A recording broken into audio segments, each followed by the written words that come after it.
दोस्तों, target with PS Parihar channel में आपका स्वागत है। सुबह के इस वीडियो में ऐसी सूचनाएं होती हैं जो विभिन्न समाचार पत्रों पर छाई होती हैं और विद्यार्थियों के लिए आवश्यक होती हैं। तो आइए शुरू करते हैं और देख लेते हैं कि आज के समाचार पत्रों में विद्यार्थी जीवन से संबंधित कौन कौन सी सूचनाएं हैं। तो वीडियो को जल्दी से लाइक कर दें, शेयर कर दें। जिन छात्रों ने चैनल को अभी भी सब्सक्राइब न किया हो तो जल्दी से सब्सक्राइब कर लें ताकि आप लोगों को इसी प्रकार की ऑथेंटिक और सॉलिड अपडेट से सबसे पहले मिलती रहे। और एक बात और कहूंगा कि वीडियो को आप लोग लास्ट तक देखिएगा। आज की सारी जो सूचना है वो महत्वपूर्ण है। आगे बढ़ने से पहले एक सूचना उन विद्यार्थियों के लिए जो विद्यार्थी किसी भी प्रतियोगी परीक्षा की तैयारी कर रहे हैं। और किसी भी प्रतियोगी परीक्षा की तैयारी करने के लिए सबसे महत्वपूर्ण चीज होती है मॉक टेस्ट। और उसके लिए यहाँ पर एक बेस्ट प्लेटफॉर्म है टेस्ट बुक। और यहाँ पर एक बहुत बड़ा बदलाव हुआ है। इनका एक वन पास सोल्यूशन आ गया है। ग्रांड पास सेल है 28 से 30 तारीख तक। और इनके इस पास में की एक खासियत है, जैसे आप लोगों को अलग अलग पास खरीदने पड़ते थे, जैसे टेक्स्ट बुक का पास, प्रो पास, मैक्स, इस तरीके के कई पास थे। अलग अलग भर्तियों के लिए भी अलग पास थे, लेकिन अब केवल एक इनका सिंगल पास हो गया है। और उसी पास में आप लोगों को सभी भर्तियों के मॉक टेस्ट मिलेंगे, सारी चीजें मिलेंगी, डाउट सपोर्ट मिलेगा, स्टडी मटेरियल मिलेगा। और इस पास की कीमत रखी गई है मात्र 439 रुपए। 439 रुपए में एक साल तक आप लोग इनके प्लेटफॉर्म में जितनी भी मॉक टेस्ट उपलब्ध हैं और हर मॉक टेस्ट की जो सुविधाएं, सारी सुविधाएं आपको इसी पास पर मिल जाएंगी, ईयरली पास पर। और इसमें अगर एक कोड लगा देंगे तो आप TWP देख लीजिए तो 12% की और एक्स्ट्रा छूट मिल जाएगी। टेस्ट बुक में लगभग 850 से ज्यादा भर्तियां कवर की गई हैं। यानी इसी पास से आप लोग railway, bank, SSC, UPSC, UPSC सभी भर्तियों के मॉक टेस्ट में हिस्सा ले सकते हैं। 12 से अधिक भाषाओं में मॉक टेस्ट उपलब्ध है। मॉक टेस्ट की संख्या ही लगभग 1.5 लाख से ज्यादा है। तो लिंक मैंने इसकी डिस्क्रिप्शन बॉक्स में दे दिया है, आप लोग जाकर के सीधे ज्वाइन कर सकते हैं, कोड लगा करके छूट भी प्राप्त कर सकते हैं। लेकिन याद रखिएगा ये ऑफर इनका केवल 3 दिन के लिए, 28, 29 और 30 के लिए। चलिए शुरू करते हैं और सबसे पहले चर्चा हम लोग कर लेते हैं प्रधानाचार्य व प्रधानाध्यापक भर्ती में बदलाव के साथ विज्ञापन। TGT, PGT और शिक्षा सेवा चयन आयोग का पोर्टल में अभी हम आगे भी चर्चा करेंगे, लेकिन एक सूचना है उनकी विद्यार्थियों के लिए जो विद्यार्थी UP TET की ऑफलाइन कोचिंग करना चाहते हैं प्रयागराज में। तो प्रयागराज में एक संस्था है अशोका IAS एकेडमी। बहुत पुरानी संस्था है, 31 सालों से लगातार वो काम कर रही है और बहुत सारे विद्यार्थी का सिलेक्शन भी हुआ है यहाँ से। तो रिकॉर्ड सिलेक्शन हुआ है और यहाँ पर TET का बैच स्टार्ट हो गया है 21 अप्रैल से। और डॉक्टर अशोक सिंह है जो आपकी तैयारी करवाएंगे। और इसको लेकर के अधिक जानकारी आपको इनका कांटेक्ट नंबर है, यहाँ से आप लोग ले सकते हैं किस तरीके से TET की प्रिपरेशन होगी। 9335124588 9451049588। ये जो ऑफलाइन संस्था ये कालिंदीपुरम में है, राजरूपुर गैस गोदाम के पास प्रयागराज में। तो जो भी विद्यार्थी यहाँ पे आ सकते हो, यहाँ पे आसपास के विद्यार्थी हो, यहाँ पर आकर के TET की तैयारी कर सकते हैं। चलिए शुरू करते हैं और सबसे पहले चर्चा हम लोग कर लेते हैं प्रधानाचार्य व प्रधानाध्यापक भर्ती में बदलाव के साथ विज्ञापन। TGT, PGT और शिक्षा सेवा चयन आयोग का पोर्टल मैंने कल ही वीडियो बनाया था, अगर आप लोगों को याद हो। ये है मेरा कल का वीडियो। और इस वीडियो में मैंने आप लोगों से कहा था कि TGT, PGT को लेकर के एक बड़ा ट्विटर अभियान है, क्योंकि शिक्षक भर्ती अभी आ नहीं रही है, रोज नए नए पैतरे आ रहे हैं। और इस वीडियो के बनने के बाद में समाचार पत्र में कुछ न कुछ जो सूचनाएं हैं वो दी जाएंगी। कोई नया बहाना आपको बताया जाएगा कि हमारी कोई गलती नहीं है। जो मैंने कल रात को कहा था वही सूचना आज के समाचार पत्रों में छपी हुई है। ये मेरा वीडियो है, मैं इसको प्ले करके बताऊंगा, जिसमें प्राइमरी की कल नोटिस जारी हुई थी, उसको लेकर के जानकारी दी थी। और बाद में मैंने आप लोगों को TGT, PGT के बारे में भी जानकारी दी थी। तो TGT, PGT के बारे में मैंने क्या कहा था आप लोग सुन लीजिए। नए नए शब्द, नई नई चीजें हर बार समाचार पत्र के माध्यम से जानकारी देते हैं। मैं जब आज वीडियो बना रहा हूँ ना, तो देखिएगा ये ट्विटर अभियान के बाद में 1 या 2 दिन में ही शिक्षा सेवा चयन आयोग या उत्तर प्रदेश सरकार समाचार पत्र के माध्यम से कुछ न कुछ जानकारी दे देगी, लॉलीपॉप की तरीके से, कि इस विभाग ने भी सहमति दे दी है। पता नहीं कौन कौन से नए नए विभाग इनके आ जाते हैं, IT सेल, कार्मिक विभाग, ये विभाग, वो विभाग। एक और विभाग से हरी झंडी, कहाँ से हरी झंडी इनको मिलनी है, लेकिन वो अधियाचन और वो पोर्टल यहाँ तक नहीं आ पा रहा। ना पोर्टल इनका लाइव हो पा रहा है और ना ही इनका अधियाचन आ पा रहा है। विद्यार्थी आक्रोशित है, दुखी, हताश, निराश है। मैंने कहा था कि जब मैं ये वीडियो बनाऊंगा, ये वीडियो मैंने कल बनाया था, उसके बाद से समाचार पत्र में कुछ न कुछ जानकारी दी जाएगी, कुछ न कुछ सफाई दी जाएगी। और फाइनली वही हुआ। और पहले मैं बता दूं ये वीडियो मैंने बनाया क्यों था। ये वीडियो मैंने बनाया इसलिए था कि 23,000 TGT, PGT को लेकर के एक ट्विटर अभियान रखा गया है 1 मई को 10 बजे। ये जानकारी मैंने कल के वीडियो में दिया था कि अभी भर्ती नहीं आनी है और इसमें देरी हो रही है, इसलिए सभी विद्यार्थी 1 मई को ज्यादा ट्वीट करें। इसी की सफाई में कि विद्यार्थी ट्वीट ना करें, हम बता रहे हैं कि हमारी कोई गलती नहीं है। शिक्षा सेवा चयन आयोग ये खबर छपवा दिया है कि हमारी कोई गलती नहीं है। ये देख लीजिए, अध्यक्ष ने कहा कि हमारी तैयारी पूरी है, पोर्टल लाइव होते ही विज्ञापन होगा जारी। ये देख लीजिए भाई, पोर्टल अगर लाइव हो जाएगा तो विज्ञापन जारी करना पड़ेगा ना, तो पोर्टल क्यों लाइव होगा। यहाँ पर लिखा, प्रदेश के सहायता प्राप्त एडेड के 4,512 व माध्यमिक विद्यालयों के 23,213 पदों के लिए अधियाचन लेने के लिए तैयार किया गया ई अधियाचन पोर्टल अभी तक शासन स्तर से लाइव नहीं हो सका है और इससे भर्ती प्रक्रिया अटकी हुई है। शिक्षा निदेशालय के अनुसार भर्ती प्रक्रिया शुरू करने के लिए कुल 23,213 पदों का अधियाचन अपलोड किया जाना था। इनमें इंटर कॉलेज प्रधानाचार्य के 1,502, हाई स्कूल स्तर के प्रधानाध्यापक प्रधानाचार्य के 1,003, प्रवक्ता के 2,705 और सहायक अध्यापक के 16,114 व संबद्ध प्राथमिक विद्यालयों में सहायक अध्यापक के 1,889 पद शामिल हैं। पोर्टल लाइव होते ही उत्तर प्रदेश शिक्षा सेवा चयन आयोग अधियाचन की प्रक्रिया का परीक्षण करा करके निदेशालय को रिक्त पदों का विवरण, बार बार वही सब रिपीटें हैं, कैसे क्या होगा। बस यहाँ वहां की बात मत करो, तुम ये बताओ कारवा क्यों लुटा। तो ये नहीं बता रहे कि विज्ञापन आखिरकार जारी किस तारीख को होगा, ये होगा वो होगा, यही सब जानकारियां दी। आप सभी लोग 1 तारीख को ज्यादा से ज्यादा ट्विटर करिएगा, कोई रोक नहीं पाएगा। और ये बात शासन स्तर पर जानी चाहिए, मुख्यमंत्री जी को पता होना चाहिए, मीडिया को पता होना चाहिए कि उत्तर प्रदेश में कोई भी शिक्षक भर्ती, नई शिक्षक भर्ती का विज्ञापन अभी तक जारी नहीं हुआ है। ये पुरानी भर्ती को ही बार बार पोस्टपोन करा करके परीक्षा करा रहे हैं, या तो परीक्षा ही नहीं करवाते हैं, परीक्षा करवाते तो दोबारा परीक्षा करवाते हैं। भाई टीजीटी पीजीटी की तो परीक्षा ही नहीं करवा पाए, 4-4, 5-5 बार इन्होंने पोस्टपोन किया, असिस्टेंट प्रोफेसर की करवाई तो रद्द करके दोबारा परीक्षा करवाई। अभी इनकी ये प्रक्रिया चल रही है पुरानी वाली। और जब ये पुरानी वाली में ही उलझे रहेंगे तो नई के लिए ये लोग कहाँ समय दे पाएंगे। आप लोग इस वीडियो को ज्यादा से ज्यादा शेयर कर दीजिए, ज्यादा से ज्यादा वायरल कर दीजिए, ताकि ज्यादा से ज्यादा विद्यार्थियों को ट्विटर अभियान के बारे में जानकारी मिल। और इस वीडियो को ज्यादा से ज्यादा वायरल करेंगे तो निश्चित तौर पर शासन प्रशासन तक बात पहुंचेगी और जो नई शिक्षक भर्ती है उसके बारे में ये लोग कुछ सोचेंगे। मैंने कल भी कहा था, हमेशा कहता हूँ कि ये वीडियो सीधे शासन स्तर पर देखे जाते हैं और उसी के अनुसार निर्णय भी लिए जाते हैं। लेकिन आजकल आप लोग वीडियो को ज्यादा शेयर नहीं कर रहे हैं, वायरल नहीं कर रहे हैं, इसीलिए आपकी भर्तियां फंसी हुई हैं। असर तो होता है मगर उतना असर नहीं हो पाता है। अगली जो सूचना है वो है शिक्षा सेवा चयन आयोग की भर्ती प्रधानाचार्य और प्रधानाध्यापक की। इसमें भी एक बदलाव हुआ है, इस बार लिखित परीक्षा और इंटरव्यू होगा।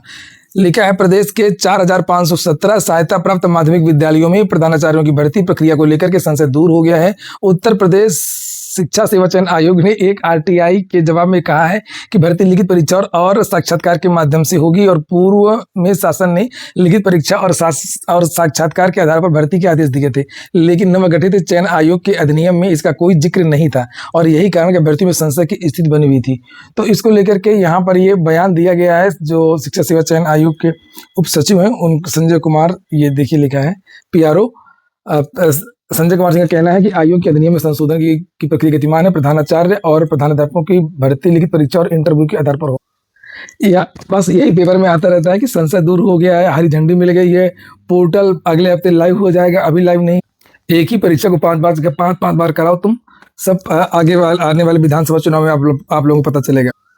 अगली सूचना है, इंजीनियरिंग डिग्री डिप्लोमा के समकक्ष नहीं, हाईकोर्ट ने क्लियर कर दिया है। बहुत पुराना विवाद है और जब भी भर्ती आती है तो हर बार ये मामला कोर्ट में जाता है।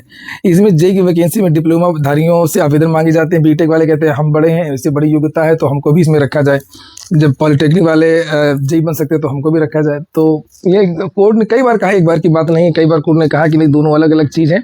और फिर से यहाँ पर है लिखा, हाईकोर्ट की लखनऊ पीठ ने एक महत्वपूर्ण फैसले में स्पष्ट किया कि इंजीनियरिंग की डिग्री डिप्लोमा के समकक्ष नहीं है और इसी कारण जूनियर इंजीनियर के पद की भर्ती में भाग लेने के लिए याचिकाकर्ता अपात्र माने गए हैं और कोर्ट ने graduate engineering student welfare association की याचिका खारिज कर दी है। न्यायालय ने साफ कह दिया कि इंजीनियरिंग में डिप्लोमा और स्नातक को एक ही श्रेणी में नहीं रख सकते हैं। स्नातक को डिप्लोमा के लिए निर्धारित योग्यता पूरी करने वाला नहीं माना जा सकता है। कोर्ट ने यह भी माना कि डिग्री डिप्लोमा के समकक्ष हो ही नहीं सकती। रेलवे को लेकर के जो 2 दिन पहले पत्र जारी हुआ था, मैंने इस पर वीडियो भी बनाया था कि रेलवे में खत्म किए जाएंगे 4300 पद। राजधानी सहित उत्तर प्रदेश में रेलवे के करीब 4,311 पद खत्म होंगे। इसमें उत्तर पूर्वोत्तर और उत्तर मध्य सहित अन्य रेलवे जोन के पद शामिल हैं और इसके लिए अफसरों को 3 महीने के अंदर रेलवे बोर्ड को पदों की सूची भेजनी होगी और इस फैसले से कामकाज प्रभावित होने के आसार हैं। तो ये पुनर्वितरण का कार्यक्रम है, सरेंडर का कार्यक्रम है। जिन पदों की कोई उपयोगिता नहीं उन पदों को समाप्त किया जाता है और जिस विभाग में ज़्यादा संसाधन होते हैं वहाँ के व्यक्तियों को वहाँ लेकर के जहाँ पर कम व्यक्ति होते हैं वहाँ पर रखा जाता है, तो रीडिस्ट्रीब्यूशन होता है। तो ये सब एक समान प्रक्रिया। RRB NTPC को लेकर के जानकारी दी गई है कि 7 मई से शुरू होगी स्नातक स्तरीय NTPC परीक्षा। बोर्ड ने परीक्षार्थियों की सुविधा के लिए परीक्षा शहर और तिथि की जानकारी के साथ ही SC/ST वर्ग के उम्मीदवारों के लिए यात्रा पास का लिंक भी आधिकारिक रूप से सक्रिय कर दिया है। परीक्षा में शामिल होने वाले अभ्यर्थी अपनी निर्धारित तिथि से 10 दिन पहले परीक्षा केंद्र के शहर की जानकारी प्राप्त कर सकेंगे। तो आप लोग देख सकते हैं कि आपकी जो परीक्षा है वो किस शहर में होनी है।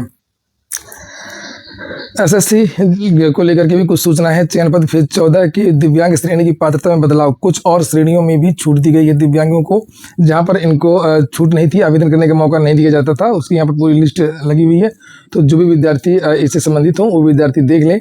और SSC GD की सूचना है, पहले दिन 41.83% ने दी GD की परीक्षा। काफ़ी विद्यार्थियों ने परीक्षा छोड़ दिया है और लिखा है कर्मचारी चयन आयोग की कांस्टेबल GD भर्ती परीक्षा 2026 की शुरुआत सोमवार यानी कल से हो गई। SSC मध्य क्षेत्रीय कार्यालय प्रयागराज की ओर से उत्तर प्रदेश और बिहार के 18 जनपदों में बनाए गए 41 केंद्रों में परीक्षा। लिखा है कि 24,900 विद्यार्थियों में से केवल 10,415 विद्यार्थी ही परीक्षा देने पहुंचे। तो लगभग 59-60% विद्यार्थियों ने परीक्षा छोड़ दी है, ये सोचने वाली। वहीं पर जिनके एडमिट कार्ड में गड़बड़ी है SSC GD के, तो उसके लिए भी SSC ने एक नोटिस जारी की है, जिससे आप लोग यहाँ पर ये देख सकते हैं। और SSC ने कहा कि यदि किसी के एडमिट कार्ड में कोई त्रुटि है, बारकोड गायब है या स्पष्ट नहीं है, तो उनको तुरंत आधिकारिक वेबसाइट से अपना प्रवेश पत्र पुनः डाउनलोड करना।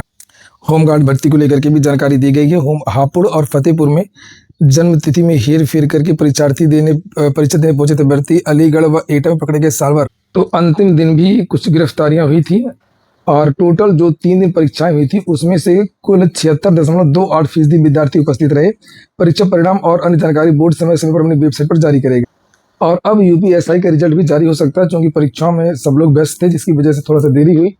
अब देख लेते हैं लास्ट में कुछ वैकेंसी को लेकर के जानकारी दी गई समाचार पत्र में, और मैं हर वीडियो में जानकारी देता भी हूँ लास्ट में। तो केंद्रीय रिजर्व पुलिस बल से कांस्टेबल की वैकेंसी है 9,195 पदों पर। 19 मई इसकी लास्ट डेट है। महानदी कोल फील्ड्स में 500 पदों पर वैकेंसी है। असिस्टेंट फोरमैन की 28 मई लास्ट डेट है। BPCL में 250 पदों पर जूनियर एग्जीक्यूटिव और अन्य पदों पर भर्ती है। 17 मई इसकी लास्ट डेट है। उच्च न्यायालय पटना से 48 पदों पर कंप्यूटर ऑपरेटर कम टाइपिस्ट की वैकेंसी है। 16 मई इसकी लास्ट डेट है। वेबसाइट भी देखते जाइएगा नीचे। भारतीय रेलवे वित्त निगम से 23 पदों पर वैकेंसी है। सहायक और सहायक प्रबंधक की 1 मई इसकी लास्ट डेट। प्रतापगढ़ से नोटिस जारी हुई है ECCE एजुकेटर की। आज के पेपर है ये। जनपद के परिषदीय विद्यालयों के परिसर में अवस्थित आंगनवाड़ी बाल वाटिका केंद्रों में आउटसोर्सिंग के माध्यम से 180 ECCE एजुकेटर के पद पर चयन हेतु आवेदन प्राप्त करने के लिए सेवा योजन पोर्टल पर विज्ञप्ति प्रकाशित कर दी गई है। निर्धारित योग्यताधारी इच्छुक अभ्यर्थी सेवा योजन पोर्टल पर दिनांक 28 अप्रैल 2026 से 7 दिन तक आवेदन कर सकते हैं। तो आज से इसके लिए आवेदन शुरू होंगे। रोजगार संगम पोर्टल का पता ही होगा। उत्तर प्रदेश की जितनी भी संविदा भर्तियां होती हैं सारे विद्यार्थी सेवा योजन पोर्टल से ही आवेदन करते हैं। चलिए आपको दिखा देता हूं, ये है sevayojan.up.nic.in। इस वेबसाइट पे जाएंगे, आप लोगों को लाइन से भर्तियां दिख जाएंगी। ये देखिए संविदा की लाइन से भर्तियां हैं, और जो विद्यार्थी इस संविदा पर अगर कोई नौकरी करना चाहते हैं तो इस तरीके से यहाँ पर जा करके और यहाँ पर रिक्तियों का विवरण आवेदन करना, तो यहीं से आवेदन कर सकते हैं। क्या योग्यता मांगी गई है, कौन सा विभाग है, कितना मानदेय मिलेगा, सब यहाँ पर लिखा रहता है। और लगभग इसमें से 400-500 भर्तियाँ हमेशा से रहती हैं। तो कभी भी आप लोग जाइए यहाँ पे और जा कर के चेक कर लीजिए। यहीं से आप लोगों को ECCE एजुकेटर की वैकेंसी और अन्य जो संविदा वैकेंसियाँ हैं वो देखने को मिलती रहें। ऐसे सेवा योजन पोर्टल से एक और भर्ती आई है डाटा एंट्री ऑपरेटर की 1249 पर। उसको लेकर के भी समाचार पत्र में जानकारी दी गई है कि राज्य ग्रामीण आजीविका मिशन के तहत जिला और ब्लॉक में डाटा एंट्री ऑपरेटर, अकाउंटेंट सहायकों के 1249 पदों पर भर्ती होगी। मिशन निदेशक दीपा रंजन ने बताया कि ह्यूमन रिसोर्स मैनेजमेंट एजेंसी से भर्ती के लिए सेवा योजन पोर्टल के माध्यम से आवेदन मांगे गए हैं। इन सभी पर चयनित सभी सेवा प्रदाता एजेंसी के कर्मचारी होंगे। रिक्तियों की संख्या बिना पूर्व सूचना के घटाई या बढ़ाई जा सकती है। तो यहाँ पर उसको भी दिखा देता हूँ। ये सेवा योजन पोर्टल है और यहाँ से देख लीजिए आप लोग। उत्तर प्रदेश राज्य ग्रामीण आजीविका मिशन असिस्टेंट अकाउंटेंट के 826 पद हैं और यहाँ पर योग्यता मांगी गई है पोस्ट ग्रेजुएट यानी कि MCOM कॉमर्स, और पोस्ट ग्रेजुएट मैनेजमेंट में MBA। अगर आप MCOM या MBA हैं तो आप लोग आवेदन कर सकते हैं। 21 से अधिकतम 50 साल, और जो अन्य चीज़ें हैं वो यहाँ पर लिखी गई हैं, ये देख लीजिए। और कोई क्वेरी हो तो आप लोग कमेंट बॉक्स में पूछ सकते हैं। एक नोटिस उत्तर प्रदेश लोक सेवा आयोग की भी है, आप लोग देखना हो तो देख लीजिए। एतद द्वारा सूचित किया जाता है कि उत्तर प्रदेश प्राविधिक शिक्षा अध्यापन सेवा परीक्षा विज्ञापन संख्या लिखा है में औपबंधिक रूप से सफल घोषित अभ्यर्थियों के इंटरव्यू कार्यक्रम ये जारी कर दिया गया। 4 और 5 मई को इनका इंटरव्यू होगा। UPSSC से एक पुरानी भर्ती है और उसकी नोटिस जारी हुई है, जिससे आप लोग यहाँ पर ये देख सकते हैं। और ये अनुदेशक भर्ती को लेकर के है। किसी भी समाचार पत्र में इसको लेकर के जानकारी नहीं दी गई है। अगर समाचार पत्र में जानकारी नहीं दी गई इसका मतलब ये नहीं है कि आप लोगों को जानकारी न मिले। और इसीलिए तो ये चैनल बनाया गया है। आज के वीडियो में इतना ही। पूरा वीडियो सुनने के लिए बहुत बहुत धन्यवाद। फिर से बता दूं कि वीडियो को लाइक अवश्य करिएगा और शेयर ज़रूर करिए। 1 मई को ज़्यादा से ज़्यादा ट्वीट करिए।